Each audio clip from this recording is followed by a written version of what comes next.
Muchas gracias. Sí.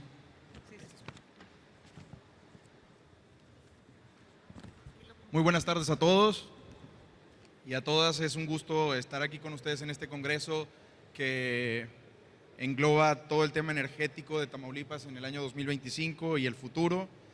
Este panel que estamos moderando está titulado Experiencia de los biocombustibles en América Latina. Antes que nada, pues quisiera agradecer muy especialmente al gobierno del estado de Tamaulipas, de manera muy particular al secretario y subsecretario, que han sido pilares fundamentales para poder tener este congreso en marcha. A todo su equipo por el enorme trabajo que hay detrás de este congreso y por su visión para colocar temas como el biocombustible en el centro de conversación de este hermoso país. Por supuesto, un reconocimiento a todos los organizadores de este evento y a todo el staff y a las instituciones que lo han hecho posible. Para iniciar con el tema, el objetivo de este panel sin duda es aprender de las experiencias concretas que América Latina tiene, poder entender qué ha funcionado, qué retos nos va a tocar a nosotros aquí en México, enfrentar y qué lecciones podemos tomar para que en caso de México especialmente esta transición hacia los biocombustibles sea mucho más eficiente. Para aprovechar mejor este tiempo y que ustedes también puedan conocerlos, me gustaría que cada uno de los panelistas que nos están acompañando en este momento pudieran presentarse brevemente con sus propias palabras. Así que si les parece bien, vamos a comenzar con la licenciada Ivanova. Gracias, muy amable, Carlos. Mi nombre es Ivanova Ancheta, soy de Guatemala, soy directora ejecutiva de la Asociación de Productores de Alcohol o de Etanol de Guatemala. Tengo 24 años de experiencia en el sector energía eléctrica, energía renovable en Guatemala, una pequeña firma que se dedica a asesorar proyectos estratégicos y de desarrollo en mi país. Muchas gracias. Gracias, Ivanova. Luis, adelante con tu presentación, por favor.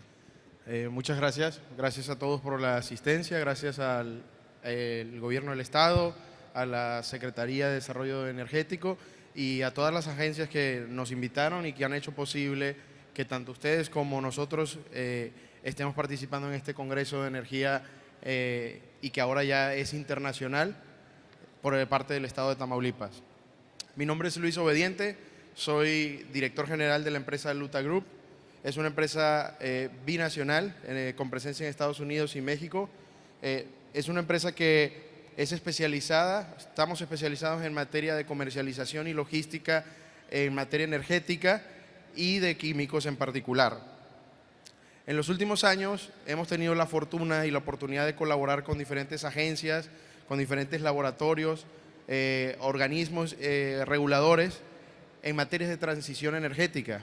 Y eso nos ha permitido poder valorar y visualizar la experiencia que ha tenido ya diferentes países en Latinoamérica, como lo son Guatemala y por supuesto, no menos importante, Brasil, el cual son países ya con tecnología desarrollada y muy robustos en el tema de biocombustibles y que nos han dado y nos han permitido conocer y saber que México ya está preparado, ya tiene un camino trazado para poder entrar en un tema de biocombustibles y que afortunadamente esperamos que en el corto plazo ya estemos entrando en esa transición y empecemos a generar nuestros propios biocombustibles para poder obtener una seguridad y una soberanía energética en el país. Muchísimas gracias, Luis. Muchísimas gracias, Ivanova. ¿Sí me escuchó? Ahora sí. Gracias. Pues vamos a entrar en materia, en lo que corresponde al tema de los biocombustibles y la experiencia que hemos tenido aquí en Latinoamérica. Principalmente vamos a iniciar con preguntas a la licenciada Ivanova en cuanto a lo que son los mandatos y políticas. Yo creo que en estos últimos días hemos estado escuchando que tanto las políticas públicas como los mandatos son la ruta crítica y muy importante para el desarrollo de este negocio. En ese sentido, le vamos a preguntar a Ivanova, en Guatemala, que ya se han implementado mandatos ya de mezcla de estos biocombustibles, ¿cuál fue el marco regulatorio o la ley principal que más contribuyó en el crecimiento exitoso y sostenible del bioetanol en el país? ¿Y qué consejo nos podrías ofrecer aquí en México para establecer ese mandato o esas reglas claras para que podamos tener un mercado robusto y que lo podamos ejecutar de manera precisa? Sí, cómo no. La historia de Guatemala es una historia larga con el tema de los biocombustibles. En 1985 se promulgó la primera ley, la Ley General de Alcohol Carburante, data de hace 40 años y sobre la cual se ha edificado actualmente el mandato. Como ustedes saben, la inclusión de la energía renovable en el sector transporte en la mayoría de países que lo han llevado a cabo, pues toma mucho trabajo porque hay mucha resistencia, ¿verdad? Hay mucho desconocimiento y obviamente el sector de los combustibles fósiles lucha para que no se les quite su parte de mercado, ¿verdad? Eso es una realidad. Por lo tanto, Guatemala ha estado trabajando en los últimos 40 años para la implementación de este mandato. Como tú bien lo dices, debe ser un mandato. Así lo hacen más de 60 países en el mundo. Es obligatorio, no es, digamos, opcional o voluntario, sino que tiene carácter de política pública. Eso es muy importante, porque realmente la inclusión de los biocombustibles y en particular el etanol en la gasolina genera muchísimo desarrollo sostenible. Y pues en nuestro país a través de esos 40 años se fueron desarrollando distintas acciones puntuales que edificaron una hoja de ruta determinada para la implementación. Al inicio, el Ministerio de Energía y Minas llevó a cabo muchísimos estudios junto con la cooperación internacional y pues se realizaron 2 planes pilotos con vehículos guatemaltecos, con motos de todo tipo de modelos, ¿verdad?, del parque vehicular. Asimismo, se empezaron varias mesas de diálogo, más de 50 mesas de diálogo con todos los sectores de la cadena de suministro.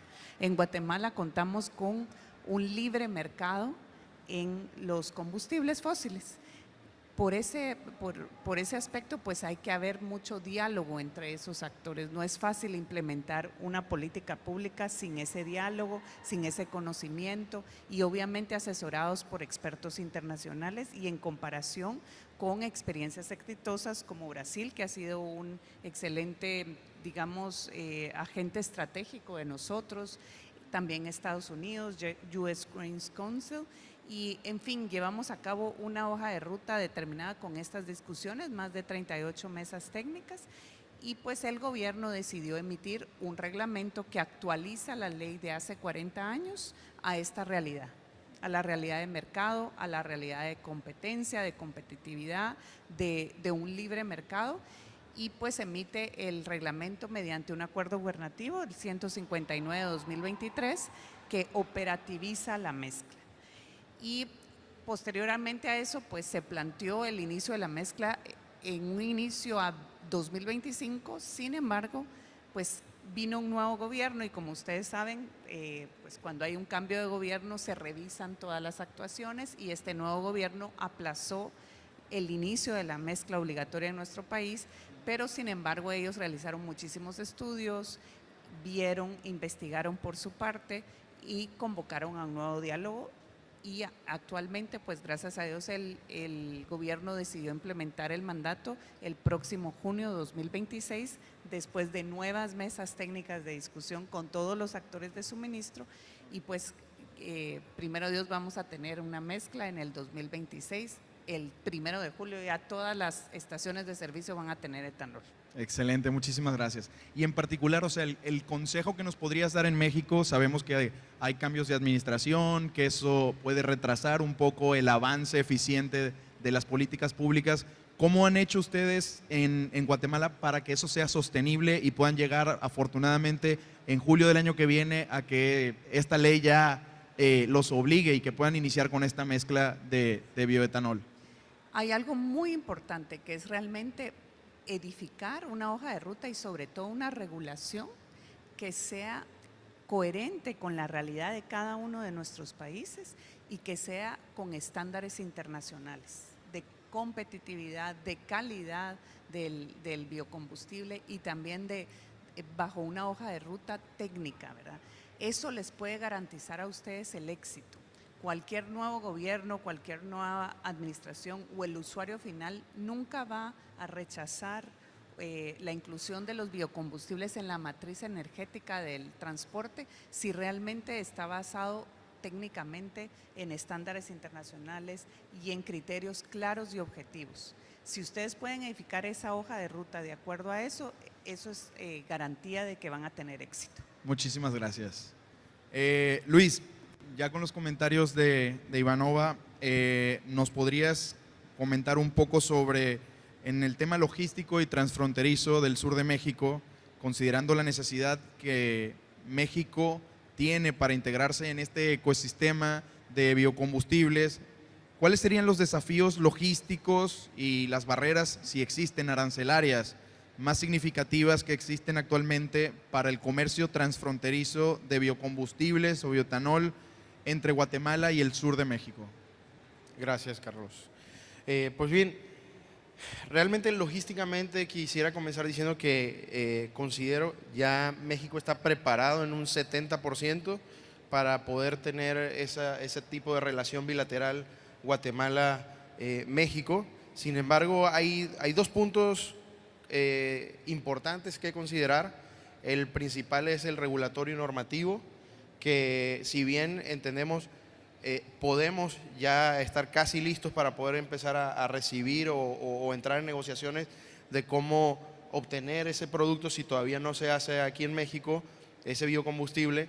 Las normas no están homologadas todavía para que ahora el nuevo producto que Guatemala, y como menciona Ivanova, está empezando a realizar a partir de junio ese biocombustible con hasta 10% de etanol, la regulación mexicana todavía no lo acepta. En ese sentido, es muy importante que trabajemos en conjunto una norma para primero poder homologar esas certificaciones o esa calidad de productos para posteriormente poder pensar en una importación o una exportación o un negocio bilateral entre los países.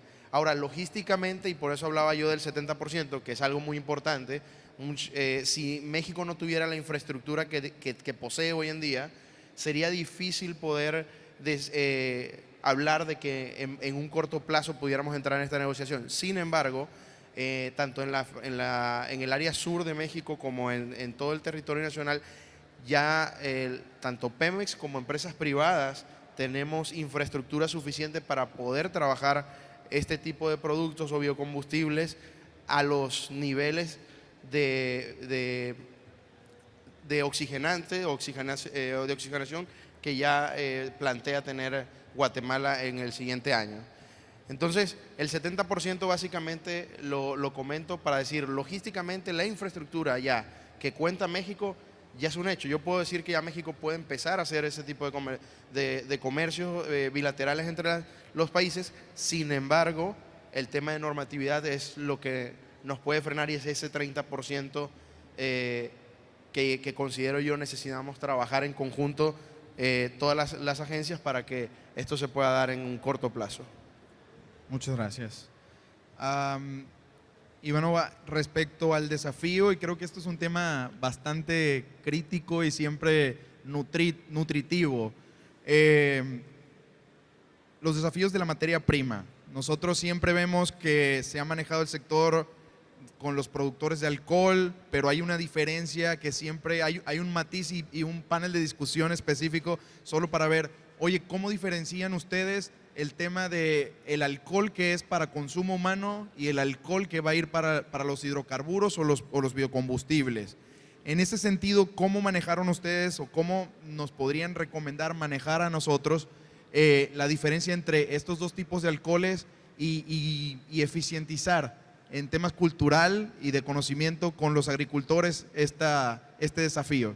Sí, muy importante la pregunta, y es un tema reiterativo en los foros de discusión de temas de los biocombustibles, el conflicto food versus fuel, ¿verdad? Para eso quisiera hacer una introducción y contarles que Guatemala cuenta con una producción anual importante de alcohol de 70 millones de galones al año. Pues Guatemala es un país pequeño, ¿verdad? México es mucho más grande. Y pues la industria durante los últimos 40 años ha ido desarrollándose, incrementando su capacidad, generando un sistema de sostenibilidad muy importante con certificaciones internacionales de sostenibilidad, y esto ha determinado también que sea muy eficiente. Es decir, que en Guatemala primero de la caña de azúcar se produce azúcar, 2 tipos de azúcar, refinada y no refinada, y luego sale un subproducto que es la melaza, es decir, que en ningún momento se afecta la seguridad alimentaria. Vale decir que Guatemala tiene una producción excelente de azúcar, exporta el 70% de lo que produce y el 30% por ley está destinado al mercado local. Es decir, que no tenemos ningún déficit de azúcar. De esa melaza nosotros la fermentamos y sale el alcohol, 2 tipos de alcohol que tú bien decías. El alcohol neutro, que es el que gozamos en las bebidas alcohólicas, ¿verdad? Guatemala tiene un excelente ron, que es el ron Zacapa, y el alcohol anhidro, que es sin agua, es decir, que tiene lo menos posible de agua. Y ese es el que se puede mezclar con la gasolina y realmente es un aditivo que, como decía aquí Luis, mejora el octanaje de la gasolina. Y pues este alcohol anhidro, Guatemala exporta a la fecha casi la totalidad de lo que produce a Europa y a Estados Unidos, porque producimos un alcohol de alta calidad, es decir, que reduce hasta un 86 a 90% de reducción de gases de efecto invernadero. En los mercados de los biocombustibles, lo que califica la calidad es la reducción de J o de gases de efecto invernadero. Y eso es lo que nos posiciona a nosotros como productores guatemaltecos como uno de los top 10 de productores de etanol o de bioetanol del mundo. Por eso nuestro etanol es muy cotizado en Europa y en mercados como California, Estados Unidos, que ellos realmente premian la reducción de gases de efecto invernadero y obtienen un mejor aire y una mejor salud para los ciudadanos. Y eso es bien importante porque es parte de los beneficios de esta política pública. Cuando ustedes mezclen etanol con gasolina van a tener mejor salud y mejor aire para sus ciudadanos. Muchísimas gracias. Yo creo que esto nos da oportunidad de ampliar un poquito más la pregunta en lo que respecta al tema de las certificaciones. Se han evaluado proyectos, se están evaluando proyectos aquí en México, en el norte de México, para las plantas de producción de bioetanol, y sí hemos investigado los desafíos que tenemos para poder llegar a producir producto que pueda ser certificado y que pueda entrar al mercado europeo, que es un muy buen mercado que se beneficia por todo este tema de recortar lo que son las emisiones de CO2 y de los gases de efecto invernadero. En ese sentido, algunas plantas de ustedes en Guatemala cuentan con este tipo de certificaciones por instituciones internacionales, y de ser ese el caso, ¿cuáles son los motivantes o aparte de los motivantes, cuáles son las recomendaciones que nos haces para que podamos nosotros introducir desde la etapa número 1 esas certificaciones que sabemos que van desde el agricultor hasta el transportista que entrega el producto en destino final? Sí, correcto. Son certificaciones de cuna a tumba, así es como lo dicen los expertos, ¿verdad? Desde que se siembra hasta que se introduce el biocombustible en el transporte. Las certificaciones realmente, Carlos, son muy importantes. Eso es digamos, una llave que les puede permitir a ustedes acceder a los mercados más exigentes del mundo. Como bien dices, es un trabajo arduo, hay una auditoría anual de cada una de las certificaciones. Actualmente el mayor productor de Guatemala, que lo tenemos aquí, Pantaleón, él tiene certificación ISCC, que es muy estricta y que controla cumplimiento de tratado de suelos, derechos humanos, conservación del agua, y también en Guatemala los 3 ingenios que tenemos, la mayoría de ellos cogeneran, es decir, que producen energía a base de bagazo, de la quema del bagazo.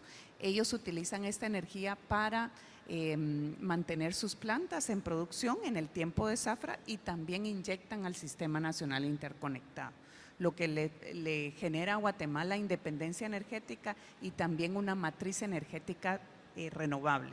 Entonces, yo sí le recomendaría empezar a estudiar qué otras certificaciones. La ISSC es muy estricta y por eso nos permite entrar en el mercado europeo. También existe Bonsucro, la ISO, hay una diversidad de certificaciones que podrían, digamos, ustedes examinar o analizar para ver cuál es la idónea para las condiciones de sus plantas y sobre todo de los agricultores, de los productores, porque cada país es distinto. Y los mercados que quisiéramos penetrar también, ¿no? Entiendo Claro. que el ISCC es el más estricto, pero va a lo que es el mercado europeo. Sin embargo, hay otras certificadoras, como bien mencionas, que podríamos atacar a otros mercados como los asiáticos y relativamente podrían ser menos estrictos. Es correcto. Y en Guatemala el mandato exige estas certificaciones, estándar internacional.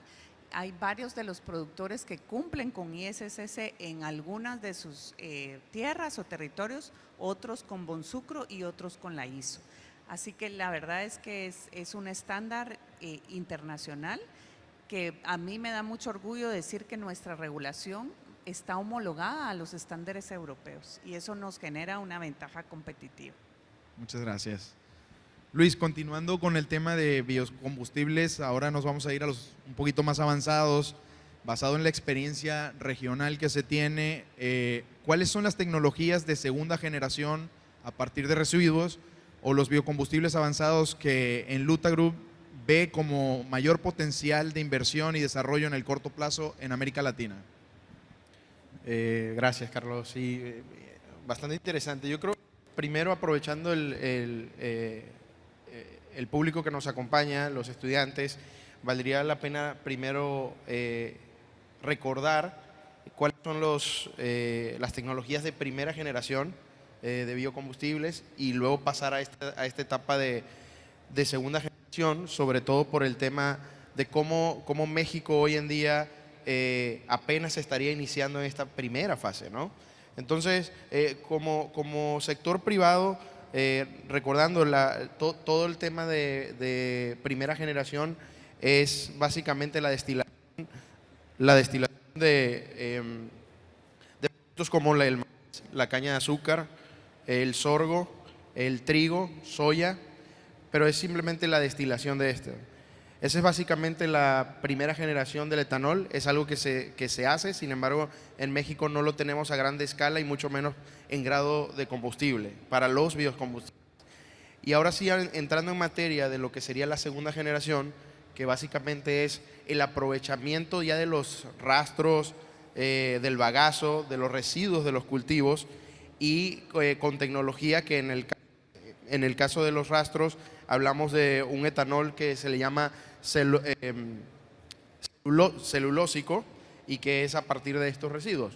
Se hace un tratamiento en las diferentes plantas y es allí de donde partimos y aprovechamos ese residuo que queda y por eso se habla de segunda generación para poder convertir esto también, este residual, en un biocombustible, en un producto para ser mezclados con biocombustibles.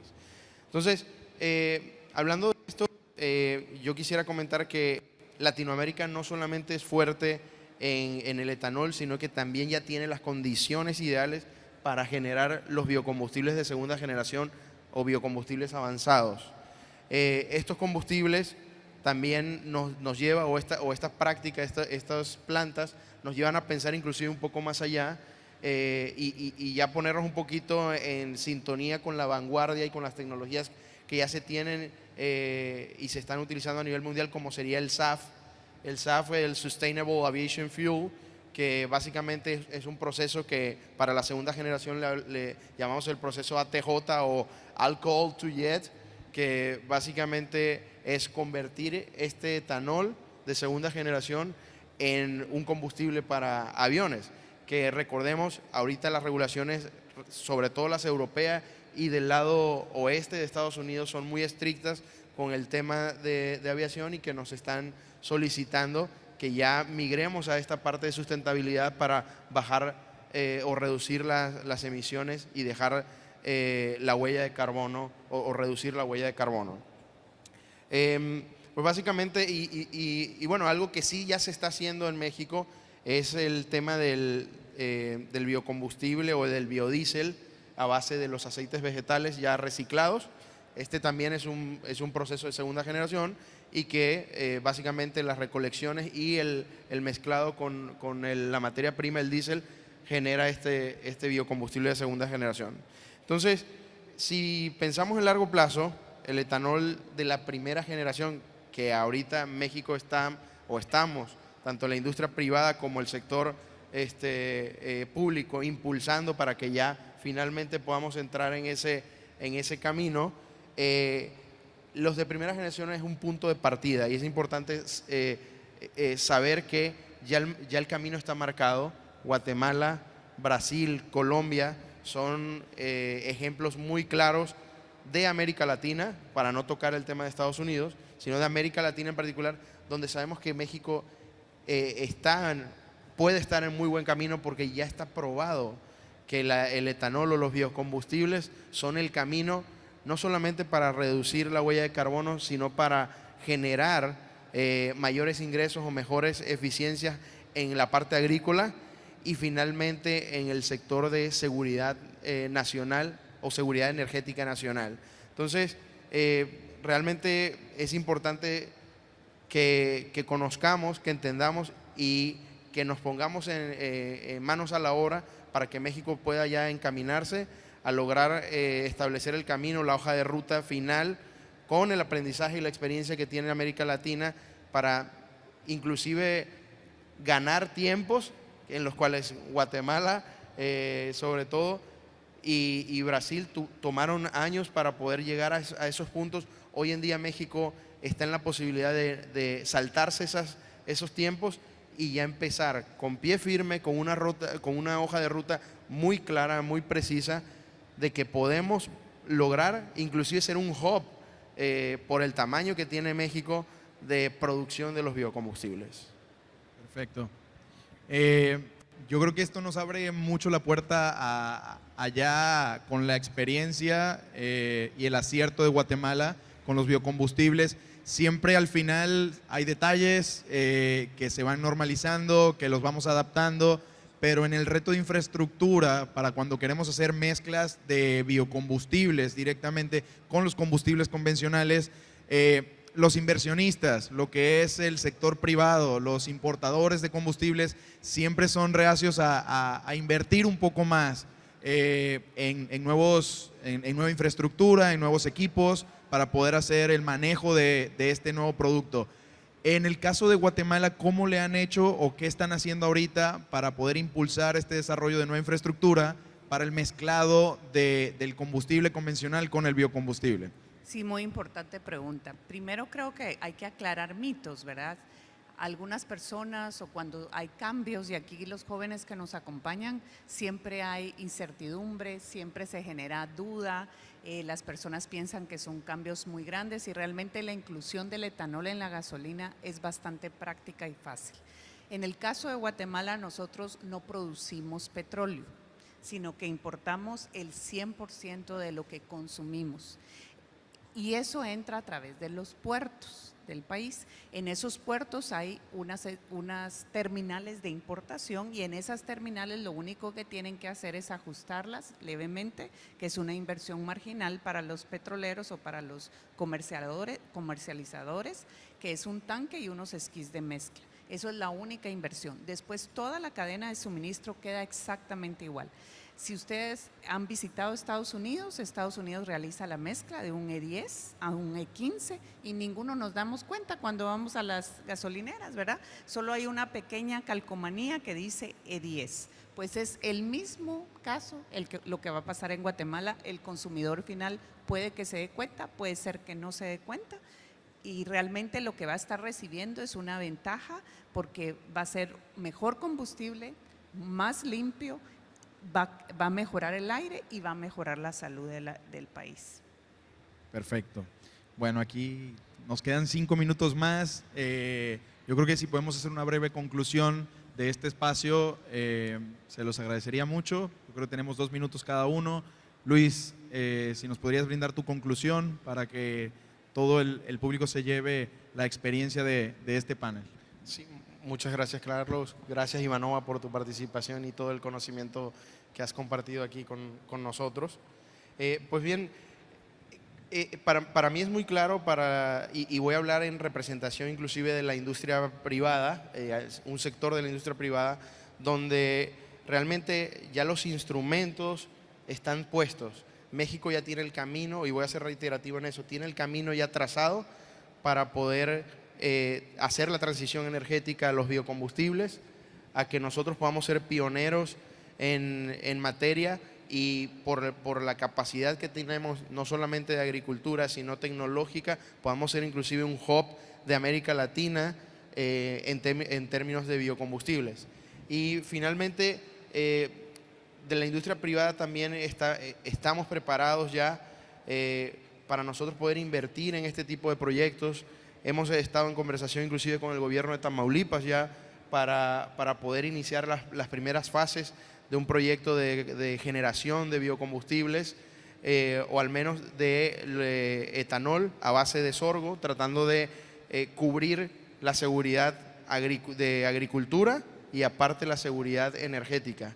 En ese sentido, creo que mi cierre sería que México ya tenemos el camino trazado, trabajemos en finalizar la normativa para que esto sea un tema de corto plazo y no que se lleve 3 o 4 años, y que podamos hacer esta transición y ser pioneros y un hub para toda la América Latina en términos de biocombustibles. Gracias. Bueno, muchas gracias. Yo también quisiera unirme al agradecimiento al señor secretario de Energía de Tamaulipas por esta invitación, este evento tan nutrido, tan importante para la región. Y pues quisiera cerrar con una simple idea. Los biocombustibles no solo son una política energética, son una oportunidad de desarrollo para toda América Latina. En Guatemala hemos comprobado que cuando hay voluntad política, tanto del gobierno como de los productores, reglas claras, sostenibilidad verificable y un trabajo técnico serio entre gobierno e industria, los resultados llegan. Y a eso quiero motivarles a la acción. Nuestra región tiene talento, capacidad agrícola y visión. Si colaboramos entre países, México, Guatemala, Centroamérica, convertiremos a nosotros en unos protagonistas de la descarbonización en el sector energía-transporte. La transición energética no es un sueño lejano, es un cambio que ya empezamos a recoger juntos, y cuenten con nuestro apoyo para México para realizarlo. Muchísimas gracias.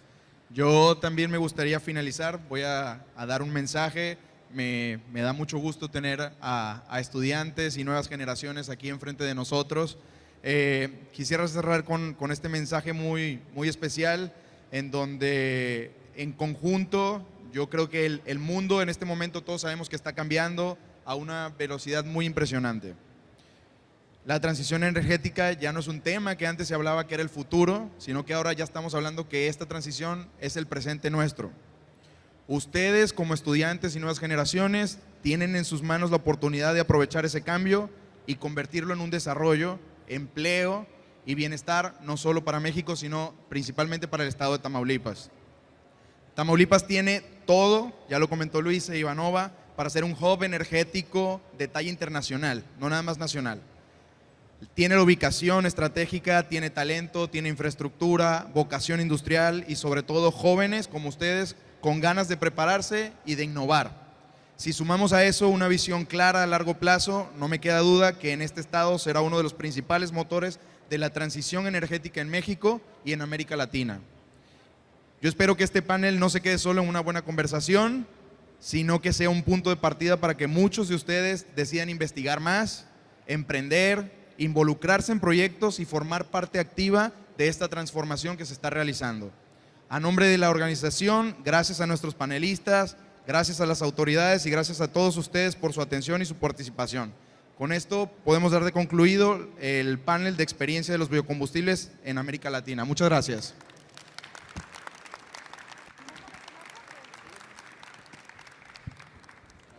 Muchas gracias, hermanos Obediente y Ivanova, por estar aquí. Un pequeño reconocimiento aparte del ingeniero Walter Julián Ángel Jiménez.